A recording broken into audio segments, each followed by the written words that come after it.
Hello, and welcome to this fourth episode of Low Season Traveller Insider Guides. I'm Jed Brown, founder of Low Season Traveller, and this is the first of two episodes where I'm joined by a good friend of mine, Chris Flynn, who is the founder and CEO of the World Tourism Association for Culture and Heritage, whose mission is to ensure that the world's unique attributes, history and cultural values are celebrated and preserved for generations to come. Chris, thanks a million for taking the time to speak with me, and welcome to the podcast. Hey Jed, how are you doing? Great to see you. Great to hear your voice again. It's been a while. How's things? Very good indeed. Great to have you here. So you're obviously joining us from Sydney. I'm here in Manchester. But everything well with you? Yeah, everything's good. I mean, of course, I grew up on the streets of Manchester myself, as you know. A little bit warm here. We've had 2 weeks of really high temperatures, humidity, makes it very difficult to sleep. So here we are at 6 o'clock in the morning in Sydney or whatever it is. And I'm feeling a little bit groggy. So if I stumble a little bit, it's because I've just got out of bed, Jed. Well, you sound fine to me. So look, let's get straight into it. I guess, first of all, just tell us a little bit about your journey in the global travel industry to date. You've obviously been in the industry for quite a while. Tell us a little bit about your journey. It's an interesting story, I suppose. I got into this industry almost by accident. As I said earlier, and as you know, I grew up on the streets of Manchester. I came from the south of the city, a place called Wythenshawe. Was the largest council estate in Europe at the time. I don't know whether it still is. But when I was growing up, of course, overseas travel was something that was way beyond the majority of people. And, you didn't even consider going overseas during that time. So imagine my surprise when I was about 15 and I went back to school after the school holidays. So got some natural life here in the garden. I went back after school, and two of my closest mates, I said, "What did you do during the summer holidays?" And they said, "Oh, we went to Switzerland, Austria and Germany." I said, "What? How'd you do that?" They said, "Oh, we joined an Irish pipe band." I said, "An Irish pipe band?" They said, "Yeah, we're drummers, and we went on a tour doing folk festivals around Europe." Thought, I'll have some of that. So next thing you know, I'm joining the Irish pipe band. I spend a year learning how to drum. And, a year later, I'm on a Alitalia DC-8. I'm traveling from Heathrow to Rome. And this is my first memory, I suppose, of travel. We arrived late in the afternoon, probably, sort of early evening, and middle of summer. We get on a coach, and we're going to a place called L'Aquila, which you may recall of the earthquakes a couple of years ago.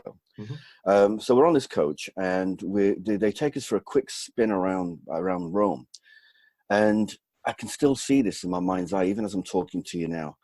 We drove around the Colosseum, and the Colosseum was bathed in this beautiful orange light as the sun was dropping in the sky. And I remember vividly saying to myself, I've only ever seen this in magazines. And here I am driving around this thing en route to this adventure. So we're in Italy, and we drive to L'Aquila, and we get a couple of days off. Next thing I know, I'm on another coach. It's got a police escort. We're driving to the center of town, and we park up outside St. Bernardino's Basilica. This is kind of a cathedral that was built it's medieval. It was built about 1530 or what have you. And immediately in front of the basilica are these steps which resemble like a Roman amphitheater. And on these steps were probably 2,000 to 3,000 people who'd all come to watch this festival. And as a 15-year-old kid wearing a green kilt and carrying a drum, I had to walk through these people who were all sat on the steps as they stood up and cheered us and, were clapping and what have you. We walked down to the stage, which is located at the bottom. And we were playing that night with 13 different groups from around the world. So they were from French Guiana, they were from Turkey, from Italy, from Spain, from Puerto Rico, and a kid from Wythenshawe. And I got onto this stage, and I looked at this audience, and I'm playing, and I'm there with some champion Irish dancers as well. I mean, they were the good part of the act. And I remember saying to myself, this is it. I'm going to travel for the rest of my life. And I made the conscious decision there and then on that stage that that's what I was going to do. So when I got back to Manchester, I was going to do a fine arts degree at Leeds Polytechnic. Mm-hmm. That was history. I went and studied travel and tourism at St John's College in Manchester, and then the rest is history. I joined the aviation sector, and off we go, and here we are. So that was how I actually got into tourism. It was really based on an experience that literally did change my life. Fair play. And obviously now, so you've been in the travel and tourism industry for probably more years than you care to remember. Must be easily over 20 years now. Is that about right? Oh yeah. You're very generous, Jed. I was trying to be careful. I know. Yeah, it's a little bit more than that, but this is an industry that I've never taken for granted. I think we're privileged to work in this industry. The fact that we get to live other people's dreams, and we need to be conscious of that as well, because I know we're gonna touch on this in the conversation, but those people's dreams are very important, because when we started traveling all those years ago, we were kind of explorers. We were discovering new areas. We were seeking out new destinations. We have some issues which we can talk about a bit later on, where that is now broken. But the thing is, this is an industry that is incredibly rewarding on numerous levels. So coming from a cultural aspect, as you can appreciate from where I started this journey, where I am today, it's gone full circle. And here I am back working on the cultural and heritage side of things, because to me, that is literally it's the DNA of who we are. And that is incredibly important, what we need to protect. And that, I think, brings us very neatly onto the World Tourism Association for Culture and Heritage. So tell us a little bit more about this organization. It's a relatively new organization that you've set up. Tell us a little bit about its mission and objectives, I guess. Well, I came to the conclusion a couple of years ago, probably, that something needed to be done in terms of protecting our ancestry. And as you know, in my past lives, I do a lot of conference speaking. I do a lot of research on these kind of things. But more and more, I was being asked to speak about the cultural side of tourism, how to develop it, how to protect it, how to ensure that what we create is, in that overused term these days, authentic. And it became very apparent that as an industry, we know very little about this whole area. We know how to sell it. We know how to ticket it. We know how to build turnstiles and get people going through it. But the whole idea of protecting what we've got and not monetizing what we've got, or the monetization being the key driver, was something that we didn't really get. So I began to contact UNESCO and say, what's going on with these particular issues here? And I was identifying problems that we had around the world. I looked at some of the other peak bodies, UNWTO, my own organization at the time, PARTA, and none of them had the capacity to drill down into some of the specific issues that we were facing around the world. And this caused great concern for me. So I eventually made the decision that something needed to be done. And if anything was going to change, it had to be me to do it. So I created the World Tourism Association for Culture and Heritage, WTAC as we call it. And basically the mission is to protect culture and heritage through tourism, and protect it for generations to come. If you think about it, if you think about the way tourism is growing right now, we're talking numbers that are mind-blowing. I'll give you a mental exercise, Jed. If you look, we talk about millions and billions every day, and they're just words, in my opinion. People don't really get a mental picture of what that means. If you were to take 1 million seconds away from today, you end up with about 12 days. If you take 1 billion seconds away from today, you end up with 33 years. Wow. So when we start talking about the difference between 1 million and 1 billion, and we start to look at projections of 1.8 billion by 2030, and we start to look at another 500 or 500 million travelers traveling over the next few years, and millennials and all this kind of thing, you can start to see how this is going to impact what we're doing on the fragile communities, on the fragile heritage sites, archaeological sites, museums, etc., etc. It's going to be immense. And the policies and regulations and the manner of how we actually do this is not readily understood. So we're seeing things breaking at a very rapid rate. And a lot of it is done with good intention. I'll give you an example. If you look at Rapa Nui, Easter Island, wonderful place. The mayor of Easter Island, lovely man, he's been in the job for quite a number of years. He's tearing his hair out right now because they did the right thing. They decided to grow their economy through tourism. And we all know tourism is a good news story. If it's done right, it can have massive benefits to the communities, to the infrastructure of a destination, financial and otherwise. So, of course, they did the right thing by going down the tourism path to drive their economy. Problem is, there's only 5,800 residents or locals on Rapa Nui, on Easter Island. They get just over 100,000 tourists a year. That sounds great, right? Problem is, they have 20 tons of garbage every day they have to manage. They're on this tiny little island in the Pacific, middle of nowhere, and they don't know how to do it. And that is being replicated all over the place because there's no whole of government approach. Nobody talks to anybody. The guys who are responsible for infrastructure in a city or a town or a village don't necessarily talk to the guy that's looking after tourism, whose mandate is bring more tourists in, promote and market our destination. That's it. We have a KPI mentality, Jed. It's all about now. It's all about what I have to achieve to get my bonus. I know that sounds a little bit cruel in some respects, but we do. We have this short-term vision.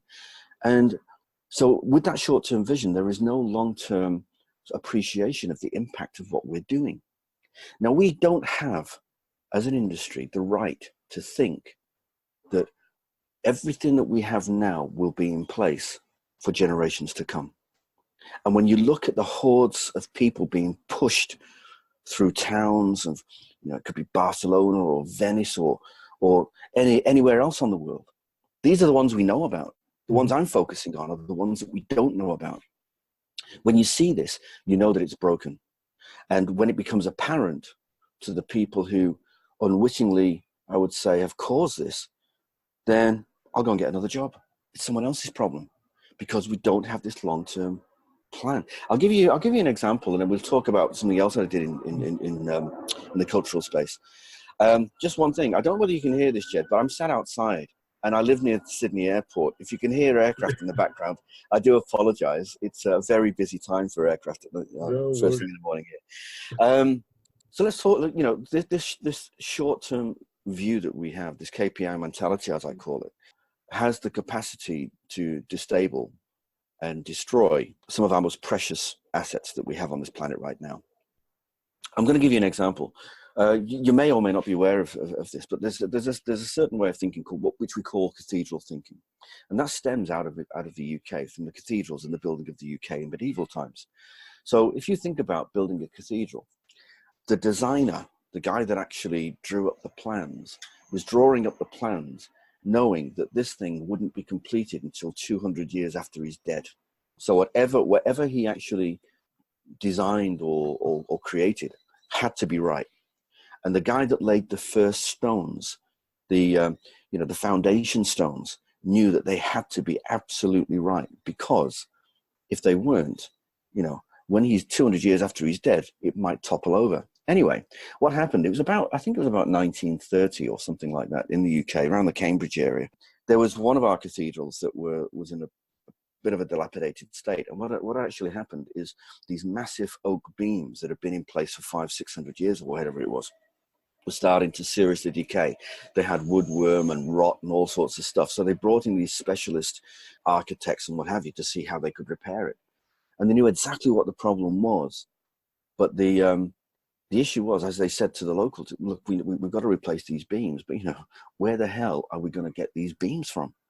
And the local farmer stood up and said, well, we've been waiting for you for 500 years. Because when they built the cathedral, they planted the forest because they knew that they would need to be replaced. This is the kind of thinking that we don't have in our industry. And this is the kind of thinking that we need to have if we are going to solve some of the problems of over-tourism that we have right now. Whether it's fixable in certain destinations, I don't know. Whether it's preventable in other destinations, absolutely. So the mandate of WETAC is that we develop codes of ethics, codes of conduct, standards, policy, regulation, consultancy, to work with destinations, to work with industry, to develop these principles and put them in place ahead of overdeveloping or having or creating a situation where you have unrestricted growth. Unrestricted growth in tourism and visitor numbers is a recipe for disaster. And we're seeing that all over the place. Do you think as an industry, we truly grasp the size of the problem, which is fast approaching? I sort of, as do you, look at the forecasts. I was part of the webinar yesterday with the United Nations World Tourism Organization, where they were saying that international tourism has actually already hit the levels that they anticipated it would hit in 2020, so 2 years ahead of time. The likes of tourism in Europe is actually even further ahead. It's 15% of where it was supposed to be in 2020.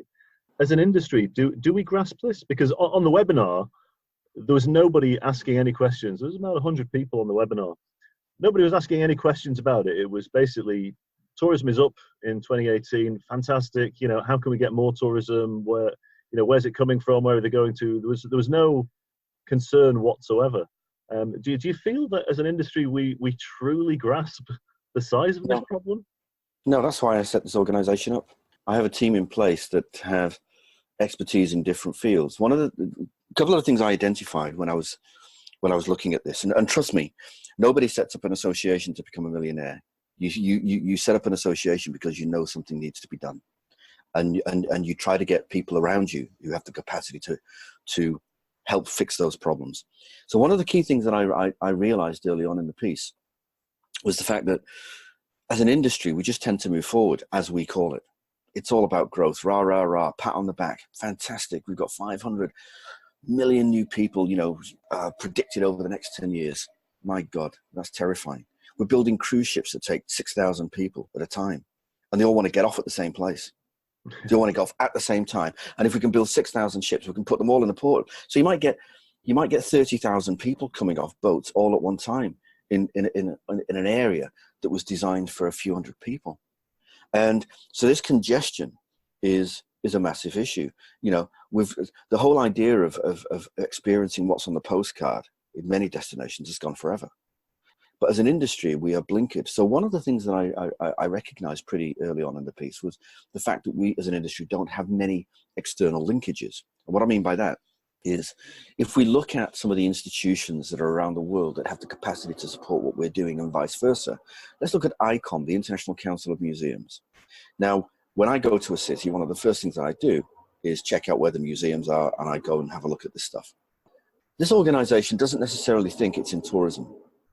It has 40,000 plus members around the world. Probably 80 to 90% of the people going through their turnstiles are tourists of one kind or another, but they see themselves as part of academia. They have no linkages with tourism whatsoever, right? But they have massive pull at government level. They have massive institutional capacity for research and a whole other series of opportunities that could benefit our industry if we were to actually combine the way we operate. ICOMOS, the International Council of Monuments, the international body responsible for protecting monuments. And of course, we all like to go and see these things around the place, whether it's in Athens or whether it's in Cambodia, etc. No linkages to tourism at all. So one of the things that we're doing is we're fostering those linkages, and we're trying to work with these institutions and the experts that are affiliated with them to bring them into the tourism arena and vice versa, for us to step into their world so that we can start to share ideas, because we know these are broken. We know that thousands of people all turning up at once at the Louvre or in the Sistine Chapel indicates immediately it's broken. Can we take another million or 2 million or 10 million? Absolutely not. So what are we going to do about it? It's the same with academia. Academia, do some amazing studies and reports. And in the association of academics that focus and specialize in the culture and heritage area, there's over 2,600 members in there, professors and PhDs, etc. None of them have any linkages to tourism whatsoever. So again, we're fostering relationships in different cycles and different circles, because if we don't do it, if we continue to plow ahead as an industry with a blinkered view or a misguided view or having no view, which seems to be the prevailing kind of situation, then we are moving ahead. This is beyond the car crash, because when it comes to culture and heritage, this is our past. This is our genetic makeup as a civilization, as humanity. You can't plant it, you can't grow it. Once it's gone, it's gone. And we're starting to see this extinction, this erosion happening all over the place. In the Andaman region, we have tribes. There was some on the news not long ago. A young American missionary tried to get to one of these islands, and he was killed. You may have seen it on the news. And he was killed by what is effectively a Stone Age tribe that have lived on these islands with no human contact for thousands of years. There's not just one island. There's a couple of them at least. Well, one of them, the Jaroa tribe, have now illegally had so much contact with humans illegally that they're now starting to suffer exactly what happened in North America. They have conjunctivitis, pneumonia, a whole series of diseases that have been brought in by us. And they've been brought in by us because there are unscrupulous operators that are running human safaris. Think about that. Human safaris that are going illegally into territories so that you can get your little picture to put on Facebook, or to put your little YouTube video to say, I've seen the Jaroa tribe. Whoa. The diabetes is a massive problem because they don't give them any money, because money is no value. They give them cake. So diabetes and sugar and an addiction to sugar, something they've never had before, is becoming a massive problem. And this is symptomatic. Now, you can go on some of the more famous search sites to look for information on destinations, and you will find accommodation that will recommend operators, that will recommend these operators being the ones you need to contact to go on these human safaris, to go and see the Jaroa tribe. And these are on, branded websites that we're all familiar with these days. And the thing is, it's because as an industry, we just don't know. No one's been made aware of this. I'm not pointing fingers here. I am absolutely sure that some of these organizations and these bodies that I'm talking about, and these companies, global and otherwise, would be horrified if they knew that they were, inadvertently promoting this kind of destruction for culture and heritage. So this is the kind of thing that we need to focus on. This is the kind of thing that we need as an organization. We're trying to raise the profile of. And so that, obviously that's within the industry. A lot of people listening to this will be interested in the travel industry, or travelers, tourists themselves. What can we do? What can the man on the street do to make a difference? This is sort of linked with responsible tourism. There's a lot of talk about responsible tourism and trying to be more responsible when we are traveling as well. How can we travel responsibly? Well, I think the first thing we need to do is, as consumers, people who consume travel, is we need to, first of all, understand that it's a privilege to travel here. You don't have a right. You don't have a right to step into someone's front yard or someone's garden or someone's town and village and street. You're invited, willingly or not. You're invited to go to these places. So, number one, you need to be respectful. First of all, you need to do your homework. If you're going a little bit off the beaten track, then you need to understand what the capacity for disruption that you have, even as a single person. We kind of take it for granted. We do tend to move blindly into certain regions, but we need to be responsible travelers. Look at our website, and if you can put that on, at the end, information on that'd be great. We're trying to use our logo, our brand, as being the badge of responsible tourism from the culture and heritage space. And we would encourage the industry, and we would encourage consumers to seek that out, to know that the operators that they're working with, to know that the industry representatives they're working with or they're purchasing through are basically legitimate and are following the principles that are going to ensure that this is a fair and equitable transaction, that monies that you spend are going to be shared properly with the communities that are affected. This is incredibly important because tourism, as I said earlier, is an opportunity for societies and communities to grow and to flourish, but it has to be done responsibly.